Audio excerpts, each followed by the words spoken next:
Zdravo, i dalje smo na 9. času, samo što je tema o kojoj ćemo trenutno govoriti jeste petlja u petlji. Dakle, često je potrebno da se u okviru ponavljanja dogodi još jedno ponavljanje, odnosno ukoliko imamo izvršavanje određene naredbe koje se ponavlja izvjesan broj puta i ukoliko nam je to nešto što predstavlja jezgro dešavanja na prozoru, a opet bi to nešto trebalo ponovo ponoviti, onda koristimo nešto što se naziva petlja u petlji ili takozvana ugnežđena petlja.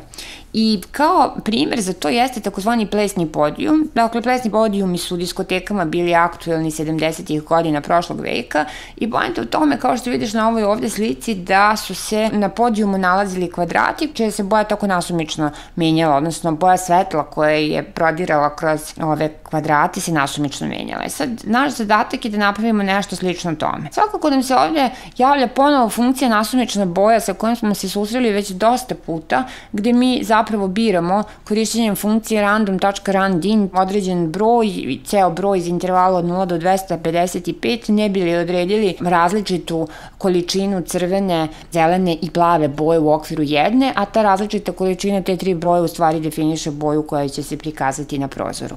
Ono što je dalje aktualno, dakle ovo se odnosi isključivo na funkciju definisanja nasumična boja, onda broj kvadrata je postavljen na 8, no to je nešto što može da se promeni, čim imamo ovako uvedenu promenljivu, dakle na jednom mestu kada promenite broj kvadrata na vašem polju će se definitivno promeniti, a dimenzija kvadrata je širina podeljena brojem kvadrata. Kolika je širina ekrana, podelimo brojem kvadrata koji želimo da se prikažu na prozoru i tako dobijamo ravnomerno raspoređene kvadrate po jednoj i drugoj dimenziji, dakle po širini i po visini. Nakon toga ulazimo u for petlju, zapravo u dve petlje, u prvu i u drugu. Hajde prvo da vidimo šta se dešava u ovoj unutrašnjoj petlji.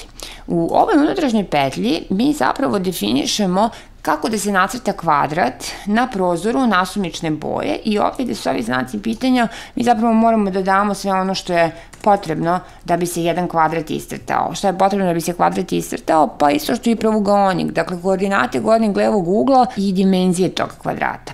S obzirom da mi hoćemo prvo da iscrtamo kvadrate koji se nalaze, evo sad ćemo da pokrenemo program, dakle kvadrate koji se nalaze u ovoj ovde vrsti, pa u ovoj ovde vrsti, pa u ovoj ovde vrsti i tako redom i tako redom. Dakle, ovo prvo prolaženje kroz vrstu jeste upotreba jedne petlje, a onda ponavljanje prve, druge, treće, ente vrste jeste u stvari upotreba druge petlje. I kako bismo to rešili, potrebno je da ovde navedemo koordinate gornjeg levog temena. Sad još jednom, koordinate ovog ovde temena su 0, 0. Koordinate ovog ovde temena su širina kvadrata, odnosno dimenzija kvadrata, neka to bude a zarez 0. Onda će ovde biti 2a zarez 0. Onda će ovde biti 3a zarez 0. Dakle, prosto x koordinata se uvećava za dimenziju kvadrata, a druga koordinata, odnosno y koordinata ostaje nepromenjena jer zapravo iscrtavamo kvadrate u identičnoj vrsti. Ponovo isto, ovdje će x koordinate biti 0 zarez a, ovdje će koordinate biti a zarez a, ovdje će koordinate tačke biti 3 zarez a i tako dalje i tako dalje.